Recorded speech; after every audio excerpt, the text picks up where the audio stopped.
आरक्षणाची गरज काय या राज ठाकरेंच्या वक्तव्यावर तीव्र प्रतिक्रिया उमटताना दिसतायत। मराठा आरक्षणासाठी लढणारे मनोज जरांगे, ओबीसी नेते लक्ष्मण हाके यांनी आरक्षण कशासाठी असतं हे राज ठाकरेंना कळतं का असा खडा सवाल केलाय।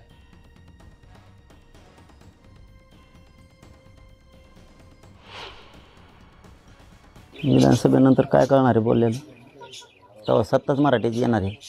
तुम्ही काय बोलणार आहे तेव्हा सत्ता पलटायला येईल असं। तुमची काय भूमिका आहे, तुमच्या पक्षाची आयडेंटिटी काय? त्यामुळे तुम्ही एनजीओ चालवा, तुम्ही पक्ष नका चालवू।